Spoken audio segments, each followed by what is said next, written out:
न तुम्ही सगळे विचार करत होते तयारी करून ना मी रेनकोट घालून ना काय करत आहेत तर आम्ही चाललो थिंडा.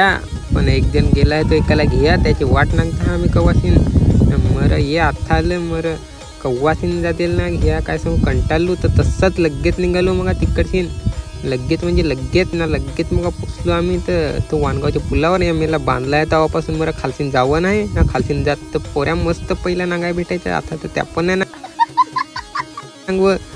तसंच मग पोचलो डायरेक्ट साखऱ्याच्या डॅमवर. ते वलखतच हवा आत्ताशीनं थोडा भरला आहे ना भारी वाटे ना वडा नांगून नाही या हिरवा हिरवा. तुम्ही पण या तवा समजाल भारी वाटे मस्त. तसंच मग लगेच पोचलो तर तलवाड्याच्या तिकडं. तर तुम्ही विचार पडत हो एवढे लवकर कसं बदलत तर मधला बरं व्हिडिओत नाही काढायचं तो काय विसरून गेलो ना. तसंच मग डायरेक्ट जव्हारच्या घाटात होते घाट तसं ओवलून ना येऊ ओवलून ना मला तर चालवायचं जाम फाटेली तरी चालवली.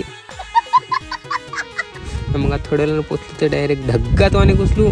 और मैं आसमान की ऊंचाइयों में एवढं भारी वाटं ना काय सांगू. पण पडलो तसं तर खालती जायचं तर की वरतीच जावं काय सांगाल तुम्हाला. तसंच मग थोड्या वेळानं पोचला आम्ही नाश्ता कराय. जसं आता भूक लागेल तर नाश्ता केला ना. तसंच मग लगेच निघालो पुढे ना. पुढे कोणीकडे चाललं तर तुम्हाला पुढच्या भागात दिसेल.